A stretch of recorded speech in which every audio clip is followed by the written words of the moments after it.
On my wedding day, my stepsister ran in screaming, "Stop the wedding. He belongs to me." My fiancé looked at her and then turned to me, expecting me to break down. But instead I smiled and said, "I was waiting for this moment." Then I pulled out a letter that made everyone gasp. I'd always known Madison would try to steal my happiness. She'd been rehearsing for this moment since the day I got engaged. What she didn't know was that I'd been preparing too, and her own words were about to become her undoing. Before we begin, I want to take a moment to thank each of you for being part of this incredible journey. If you're enjoying these stories of empowerment, consider subscribing. It's completely free and helps us build this amazing community. Let's dive in. Growing up with Madison Blake Clark wasn't just challenging, it was an education in survival. From the moment her father Robert married my mother Diana, Madison made it her mission to take everything I cherished. At first it was small things, borrowing my favorite sweater only to accidentally ruin it, or telling my friends about embarrassing moments that never actually happened. But as we got older, her games became more calculated, more cruel. During college, she dated not one but 3 of my boyfriends, waiting until things got serious before swooping in with her perfectly practiced damsel in distress routine. Each time she'd flash that innocent smile and say, "It just happened, Eve. You can't blame love, can you?" But everything changed the night I met Alexander Winchester III at the Metropolitan Museum Charity Gala. I was there representing my company. He was the evening's keynote speaker. Madison had been invited but called in sick at the last minute, something she'd regret for years to come. When Alex and I connected over our shared passion for educational reform, neither of us could have predicted how the night would unfold. The first diary appeared 3 months after our engagement. I'd gone to Mother's house to help with spring cleaning when I found it tucked behind Madison's old vanity, a plain black leather journal filled with pages of her increasingly obsessive thoughts. "Alex deserves someone who understands his world," she'd written.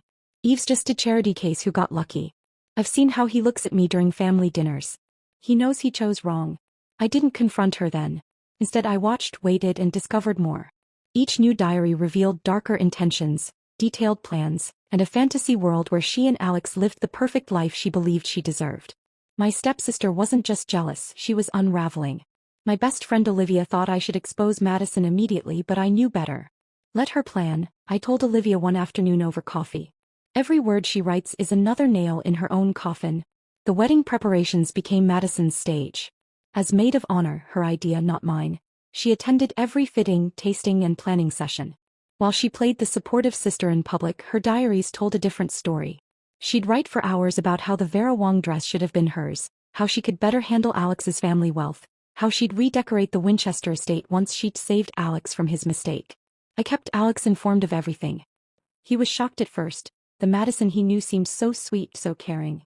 But as I showed him diary after diary, he understood. Together we created a plan. We let her overhear false wedding details, watched her scramble to adjust her schemes, and waited for her to dig herself deeper. The day before the wedding I found her final diary entry. "Tomorrow everything changes," she'd written. "I've practiced my speech 100 times. The red dress is perfect, it'll make sure all eyes are on me.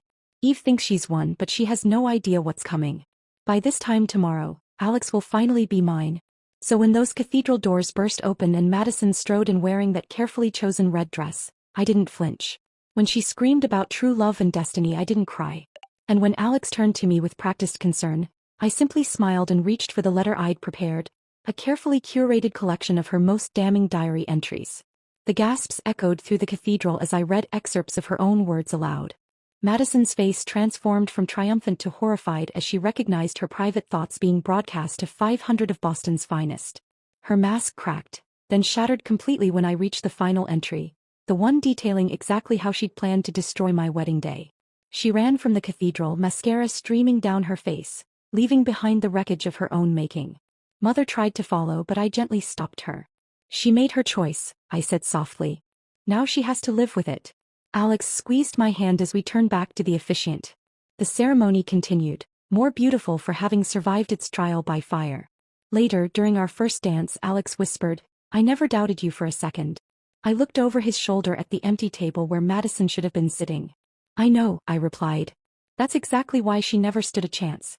The weeks following my wedding revealed the true depth of Madison's obsession.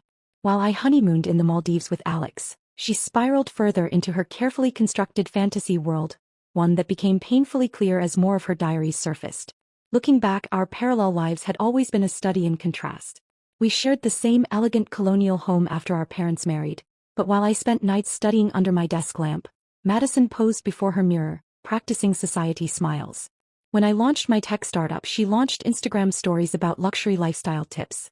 Our paths diverged but remained inexplicably tangled. The diary entries from her teenage years were almost innocent in their jealousy. "Eve got into Harvard today," she'd written. "Daddy says Yale is just as good, but everyone knows Harvard's more prestigious. She probably only got in because of her sob story about losing her father." Each page dripped with similar petty resentments, cataloging every perceived slight and advantage. But it was her observations about wealth that truly revealed her character. While I built my company from the ground up, Madison cultivated an expertise in designer labels and luxury experiences, all funded by her father's guilt-driven generosity. "Eve doesn't understand old money," one entry sneered.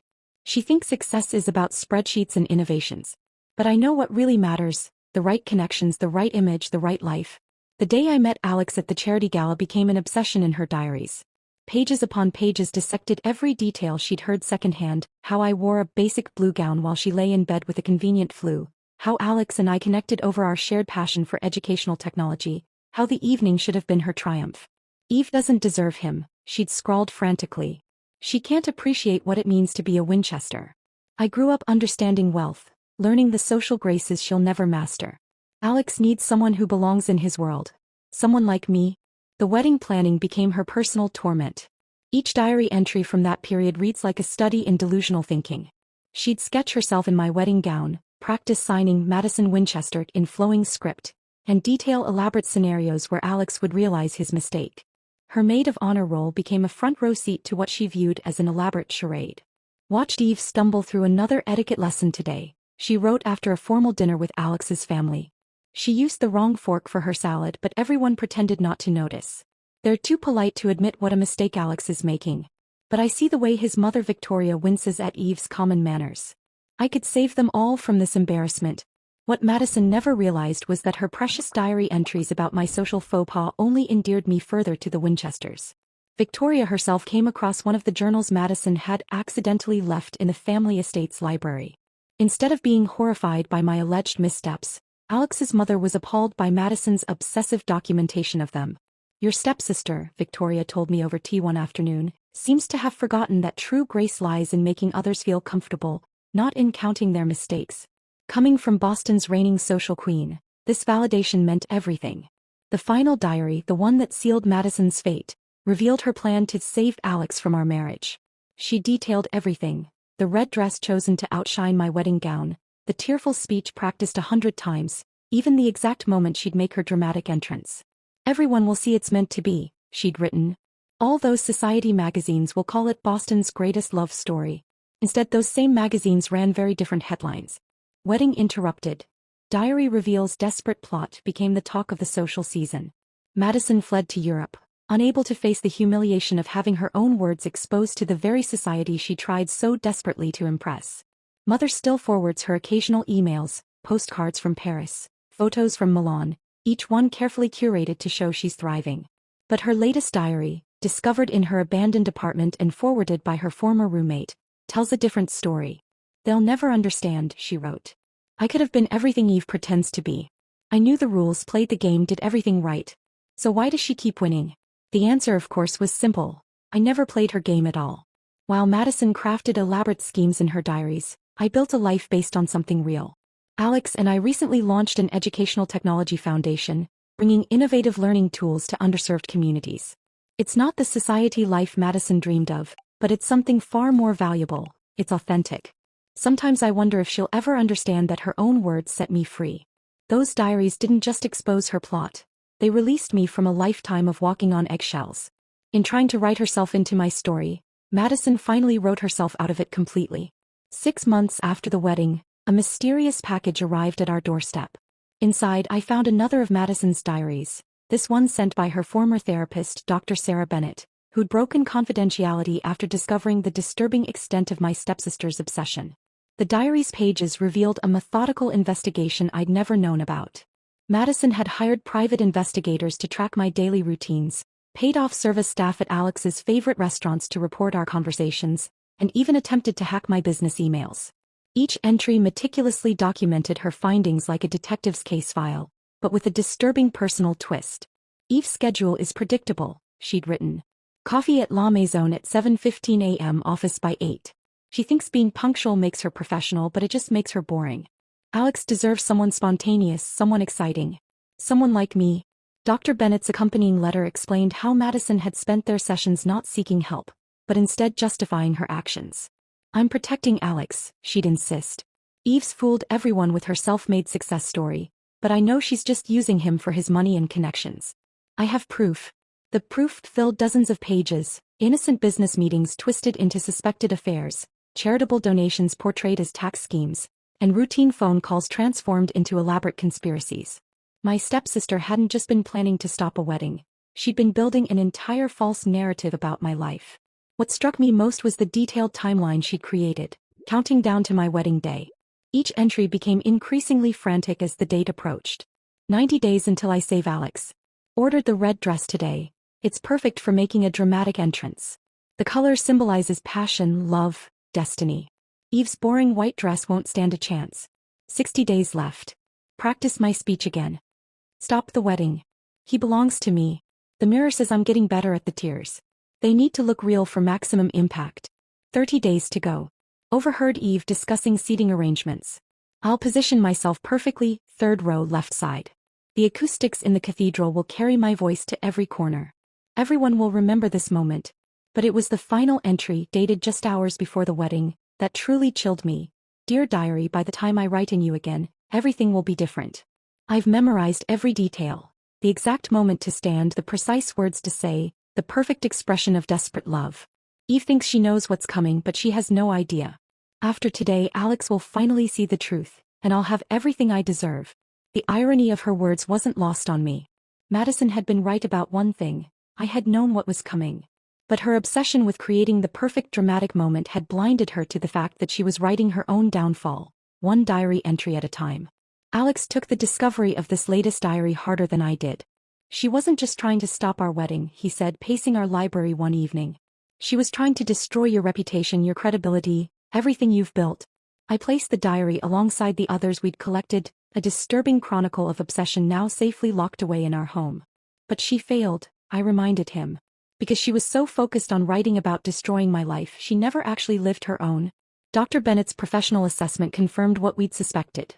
Madison's jealousy had evolved into an elaborate fantasy world where she was the hero of a story that existed only in her diaries. Each entry reinforced her delusions, creating a spiral of obsession that ultimately led to her public downfall. The most recent updates from Europe suggest Madison has finally begun real therapy. Mother says she's showing signs of genuine reflection, though the path to healing will be long. Her last postcard, unlike the previous carefully curated messages, simply read, "I'm sorry. I'm getting help." Sometimes late at night I revisit those diaries, not out of anger or triumph, but as a reminder of how easily obsession can consume a life.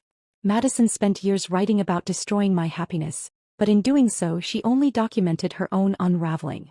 The final page of her last diary remains the most poignant. Beneath her detailed plans for wedding disruption, written in a shaky hand, was a single line she probably never meant anyone to read. Why can't I just be happy for her?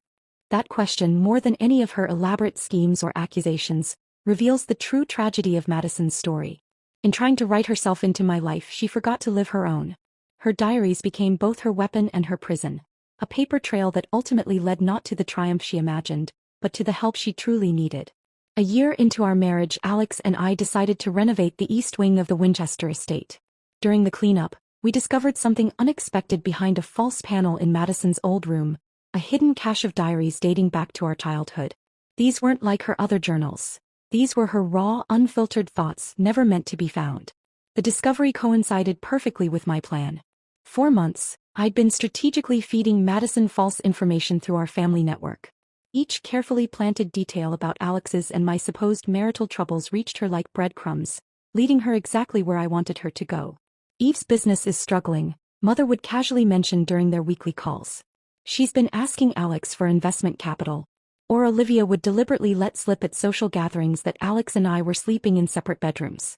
Each piece of misinformation found its way into Madison's new diary entries, which her former roommate Charlotte faithfully forwarded to me. The setup was meticulous.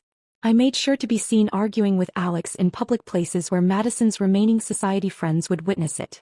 We scheduled separate vacation plans, dropped hints about couples counseling, and let rumors circulate about potential divorce attorneys being consulted. Madison took the bait completely. Her latest diary entries vibrated with renewed hope. Eve's finally showing her true colors. Alex must see now what a mistake he made. Their marriage is crumbling exactly as I predicted. Soon he'll realize I was right all along. What she didn't know was that every move was orchestrated. Alex and I were never stronger, our public arguments, carefully scripted performances. The separate vacations were business trips coordinated to align with our expansion plans. Even the couples counseling rumors were part of a charity initiative we'd launched for relationship wellness. Victoria Winchester, Alex's mother, proved an unexpected ally in our scheme. Madison never understood that real society isn't about being seen, she remarked one afternoon over tea. It's about seeing through others' facades. She helped us plant several key pieces of misinformation through her extensive social network. The hidden childhood diaries revealed something crucial: Madison's first attempts to imitate my life. Pages filled with copied homework assignments, traced signatures, even lists of my favorite things with notes on how to make them her own. This pattern of mimicry had started long before her obsession with Alex. We waited until the perfect moment to spring our trap. At the annual Winchester Foundation Gala, we knew Madison would make her move. She'd been writing frantically about her triumphant return to society for weeks. Her diary detailed every aspect from her designer gown to the exact moment she'd approach Alex. The evening unfolded exactly as planned. Madison arrived looking radiant, carefully timing her entrance for maximum impact.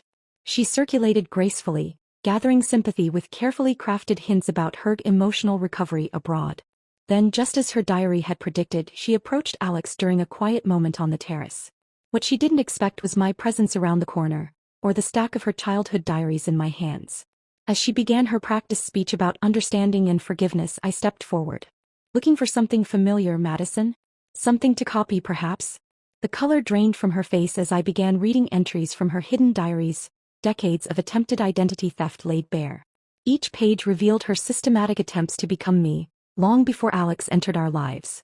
Her sophisticated society mask cracked completely when I reached the entries about practicing my handwriting, memorizing my mannerisms, even using my old perfume. You never wanted Alex, I said softly, closing the final diary. You wanted my life, and he was just the latest piece you tried to take. The gathered crowd of Boston's elite witnessed her second public unraveling, but this time there was no dramatic exit. Instead, Madison sank into a nearby chair, all pretense abandoned. How did you always know? She whispered. Because you wrote everything down, I replied. Every plan, every scheme, every attempt to become me. The only thing you never wrote was your own story. This time, when Madison left Boston, it wasn't in disgrace but in defeat. The childhood diaries had exposed something far deeper than jealousy. They revealed a lifetime of trying to live someone else's life instead of creating her own. Alex wrapped his arm around me as we watched her car disappear down the winding driveway. Do you think she'll ever find herself? I tucked the last diary into my evening bag, finally closing this chapter of our lives. She has to stop writing about others first. Some stories need to end before new ones can begin. 2 years after the gala incident, Madison's digital footprint began telling a new story. Her once pristine Instagram feed, carefully curated to mirror my life, transformed into something unexpectedly authentic. Gone were the posed photos at luxury venues and calculated recreations of my business milestones. Instead, she started sharing glimpses of a simpler life in a small town outside Paris. Charlotte, who still maintained occasional contact with her, forwarded me Madison's latest diary, this one different from all the others. Instead of leather-bound elegance, it was a simple notebook filled with watercolor sketches and reflections on her art therapy sessions. I spent so many years trying to be Eve, she'd written, that I forgot who Madison was supposed to be. Today, I painted my first original piece without checking anyone else's social media for inspiration. It's messy and imperfect, but it's mine. The transformation wasn't instantaneous or complete. Some entries still revealed old habits. Saw Eve's new tech company expansion announcement. For a moment I started planning, but then I picked up my paintbrush instead. Progress, it seemed, came in small strokes. Alex noticed the change first in the family holiday cards. Madison's annual carefully staged photos were replaced by candid shots of her teaching art to children at a local community center. She's finally writing her own story, he observed, studying the genuine smile that had replaced her practiced society grin. Mother began sharing more frequent updates about Madison's new life. She'd rented a tiny studio apartment above a bakery, far from the luxury condos she once insisted were essential. Her new diary entries focused on morning conversations with the elderly baker below, the changing colors of sane sunsets, and the liberation of creating without competition. I found one of my old diaries today, she wrote. Pages and pages about Eve's success, Alex's wealth, the life I thought I deserved. It feels like reading about a stranger. Someone so consumed by another person's story that she forgot to live at all. The real breakthrough came when Madison started her own small business. Not a glossy tech startup like mine, but a cozy art therapy studio helping others find their authentic voice through creativity. Her diary entries now filled with stories of her students' breakthroughs rather than schemes for social climbing. Today, a young girl reminded me of myself. One entry read. She kept looking at other students' paintings, trying to copy their style. I showed her my old diary entries, my own journey from imitation to authenticity. For the first time, I felt grateful for my past, not because of what I gained, but because of what I could teach others about losing yourself in someone else's life.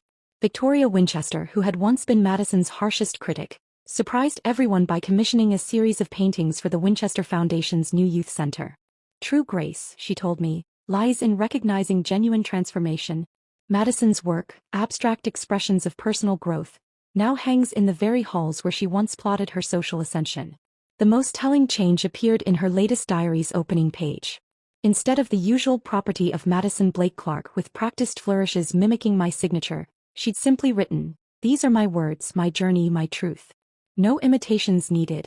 During a rare family dinner when Madison visited Boston, the contrast between past and present was striking. Gone was the designer wardrobe and calculated charm. Instead, she wore paint-stained jeans and spoke passionately about her students' progress. When conversation turned to my recent business success, she listened with genuine interest rather than barely concealed envy. "I owe you an apology," she told me later that evening, pulling out her current diary. "Not just for the wedding or Alex or all the schemes, but for something bigger, for trying to steal your essence instead of finding my own."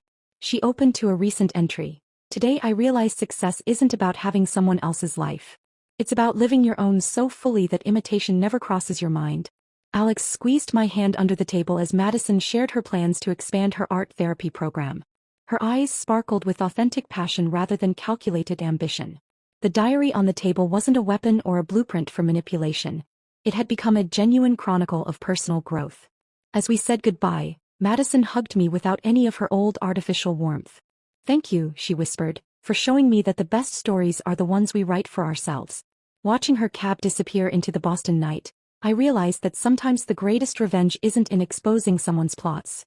It's in helping them find their own path to redemption, one honest diary entry at a time. 3 years into Madison's transformation, an unexpected package arrived at our Boston home. Inside, I found a leather-bound album, not another diary, but a carefully curated collection of newspaper clippings, photographs, and handwritten notes documenting both our journeys.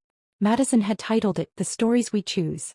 The album began with the infamous wedding headlines: "Socialite's Wedding Disruption Backfires" and "Diary Revelations Shock Boston Elite."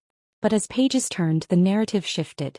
Recent articles featured Madison's expanding art therapy program, highlighted her work with traumatized youth, and showcased the growing success of her Paris studio. "I kept every piece," she wrote in an accompanying letter, "not as a reminder of my shame, but as proof that people can change their stories." Each clipping shows 2 paths, the one I almost destroyed myself trying to follow and the one I finally found for myself. Alex studied the album with particular interest in the business section clippings. Side by side, they told parallel tales. My tech company's expansion alongside Madison's art therapy centers opening across Europe. "These aren't competing narratives anymore," he observed. "They're complementary chapters in different books." The most touching inclusion was a series of diary excerpts she'd chosen to share, not the obsessive schemes of before, but honest reflections on her journey. "Today I helped a teenager work through her own comparison anxiety," one entry read. "As she painted her feelings, I saw my old self in her brushstrokes, always measuring, always falling short. But now I could offer something I never had: permission to be beautifully, imperfectly original." Victoria Winchester, upon seeing the album, suggested displaying it at the upcoming Winchester Foundation Charity Gala. "This isn't just about Madison's redemption," she explained. "It's about showing others trapped in lives of comparison that there's another way." The album's later pages revealed something extraordinary. collaborative projects between Madison's art therapy program and my tech company's educational initiatives. Without either of us planning it, our paths had naturally converged in a way her previous scheming never could have achieved. Remember how I used to track your every move? Madison wrote. Now my students use your educational software to document their artistic progress. Life has a strange way of writing better plots than we could ever plan. Mother wept when she saw the final page's photos of Madison's newest venture, a retreat center for women struggling with identity and self-worth issues. The location? The same French countryside estate where she'd fled after the wedding incident. She'd transformed her place of exile into a sanctuary for healing. Charlotte, now a regular guest teacher at Madison's studio, contributed her own note to the album. I watched my best friend lose herself trying to become someone else. Now I watch her help others find themselves through art. Some stories do have happy endings, just not the ones we originally plotted. During our next family gathering, Madison presented me with a special addition to the album, a joint interview we'd given to a prominent women's magazine. The headline read, Stepsister Rivalry to Revolutionary Partnership. How two women turned conflict into creation. I wanted you to have this, Madison said, carefully placing the article in the album. Not because it's about us, but because it might help someone else stuck in the comparison trap I lived in. Every story of transformation gives permission for another to begin. Alex wrapped an arm around each of us as we flipped through the completed album. You both wrote exactly the stories you were meant to tell, he said. Just not in the order anyone expected. The album's final page held a simple watercolor painting, two paths starting from the same point, diverging through tumultuous terrain, then meeting again at a higher elevation. Beneath it, Madison had written, sometimes the longest road to finding yourself leads through someone else's life. The trick is knowing when to turn back and blaze your own trail. Looking at our collected history, I realized that revenge had never been the right ending for our story. The real conclusion wasn't in exposed diaries or public humiliation, it was in the genuine growth that followed.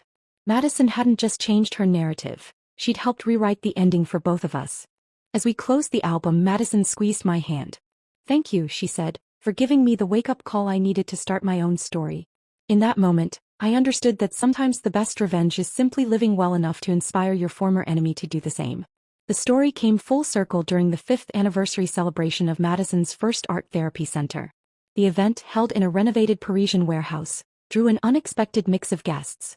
Boston socialites mingled with art students, tech entrepreneurs chatted with therapy clients, and family members once divided by Madison's schemes, united in celebration of her genuine success. In the center of the main gallery hung a striking installation. Madison's old diaries, transformed into origami cranes, suspended from the ceiling in a spiraling pattern. Each diary page visible through the delicate folds showed fragments of her journey, from obsession to liberation, from imitation to authenticity. I wanted them here, Madison explained to the gathered crowd, because every story of healing begins with acknowledging our past chapters. These diaries once documented my attempts to steal someone else's life. Now they float above us, transformed into symbols of flight and freedom. Alex and I watched as she guided visitors through the exhibition. Her newest diary entries, enlarged and displayed alongside student artwork, revealed the depth of her transformation. Today's breakthrough came from an unexpected source, one read. A client asked why I stopped keeping revenge journals. I realized I don't need them anymore. Living authentically is the best revenge against your former self. Victoria Winchester, now a devoted patron of the arts therapy program, stood before a particularly powerful piece, a collaborative mural created by Madison's students, each section depicting their own journeys from imitation to authenticity. You've done more than find yourself, she told Madison. You've created a path for others to do the same. The evening's centerpiece was the unveiling of a joint venture between our companies, a digital platform combining my educational technology with Madison's art therapy techniques. The project, born from our shared experiences, would help others trapped in cycles of comparison and self-doubt. 5 years ago, Madison addressed the audience. I stood in a cathedral, trying to steal my stepsister's happiness. Today I stand before you having found something far more valuable, my own path. And the woman I once tried to replace? She's now my strongest ally in helping others find their authentic voices. Mother, watching from the front row, dabbed at her eyes as Madison continued. These diary pages once mapped my obsession with someone else's life. Now they're reminders that the most beautiful stories are the ones we write for ourselves, not the ones we try to copy from others. Charlotte, who had supported Madison's transformation from the beginning, unveiled a surprise. a bound collection of success stories from the Art Therapy Center's first 5 years.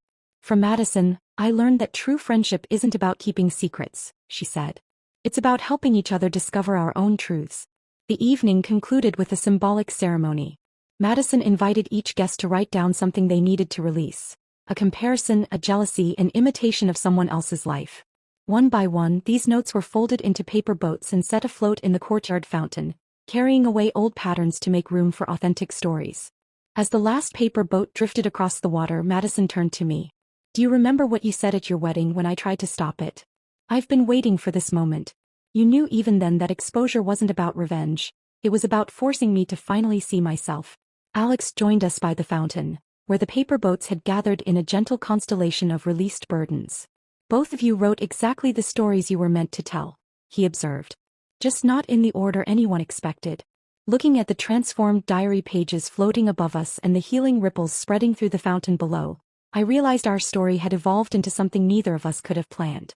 Madison hadn't just reformed, she'd revolutionized her pain into purpose, turning her cautionary tale into a beacon of hope for others. The best revenge, Madison wrote in her latest diary entry, displayed prominently by the exit, isn't in exposing someone's darkness. It's in helping them find their light. Eve didn't just stop my wedding disruption, she started my journey home to myself. Sometimes the people we try to destroy become the ones who save us from our own destructive stories. As guests departed into the Parisian night, carrying pieces of transformed wisdom with them, Madison and I stood together under her canopy of origami cranes. Each diary page-turned wing caught the light differently, casting shadows that danced like the complex patterns of human growth and redemption. Ready to write the next chapter? I asked her. Madison smiled, touching one of the floating cranes. Yes, she replied. But this time I'm writing it in my own voice. The 6th year marked a new chapter when Madison discovered an old USB drive while cleaning her Paris studio. It contained something unexpected. Video diaries from the months leading up to my wedding. Watching them transformed our understanding of her journey in ways the written diaries never could.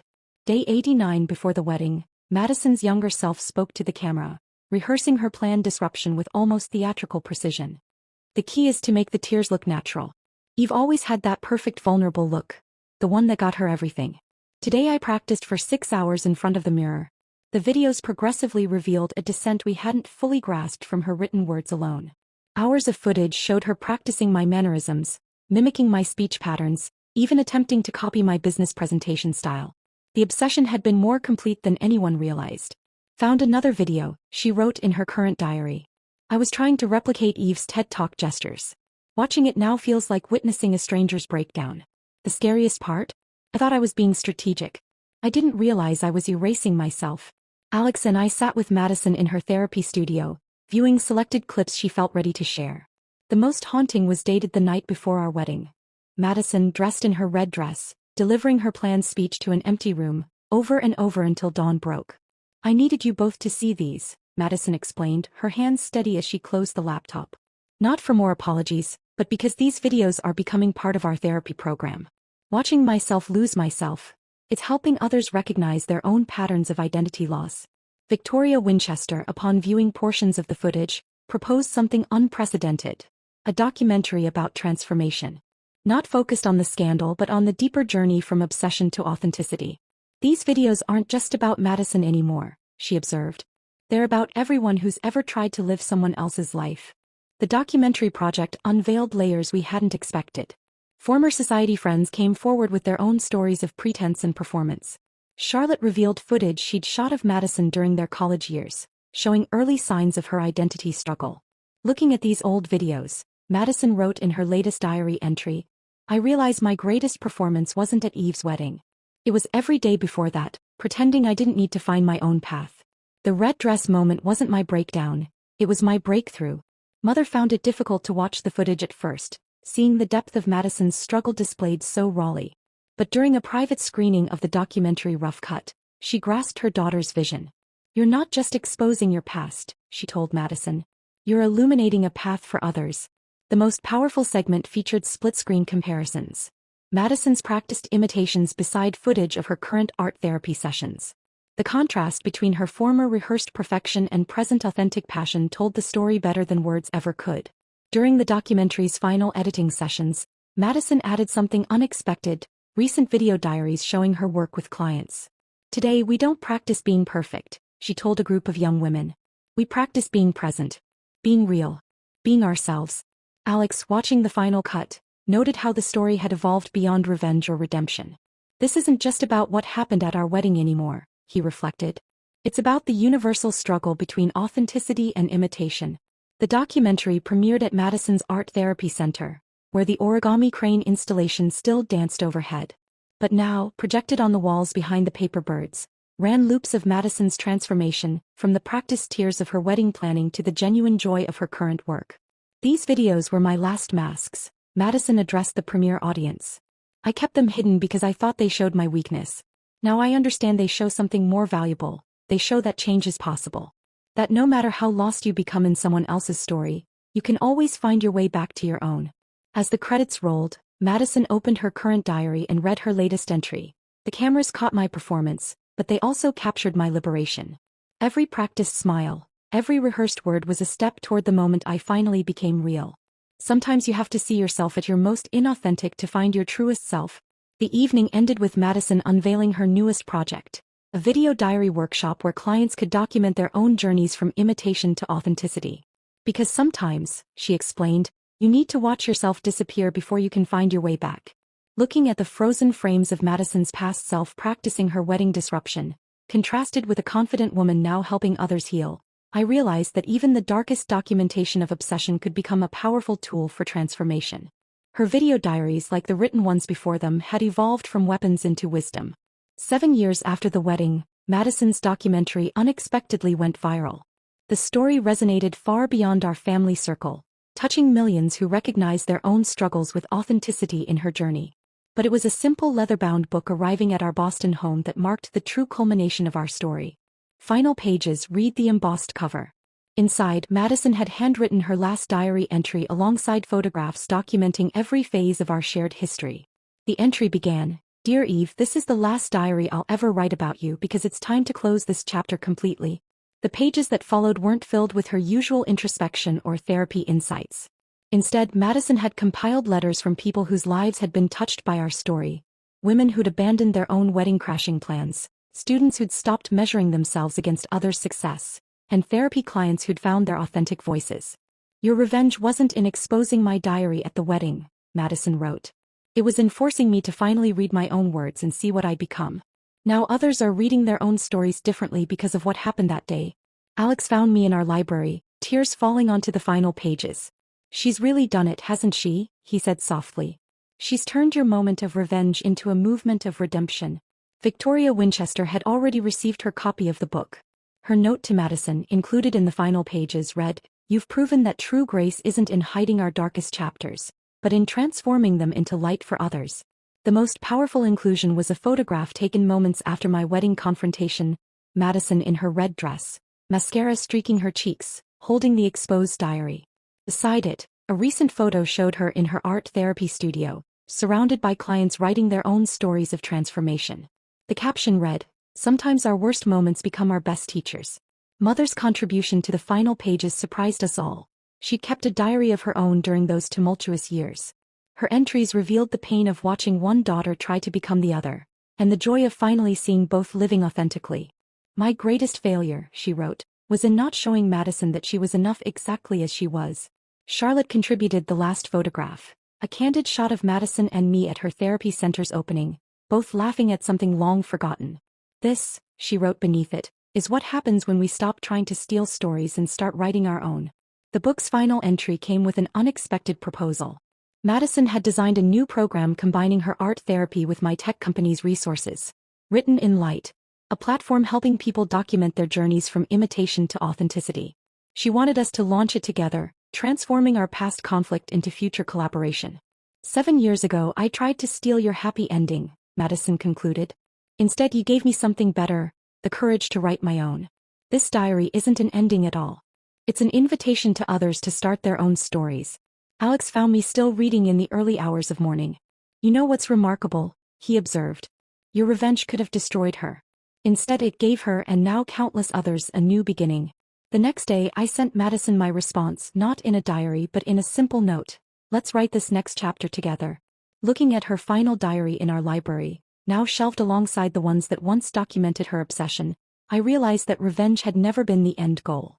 The real story wasn't in the wedding confrontation or even in Madison's transformation. It was in how a single moment of truth could ripple outward, touching lives we'd never even imagined. Madison's last written words captured it perfectly. In trying to become my stepsister, I lost myself. In failing to steal her story, I found my own.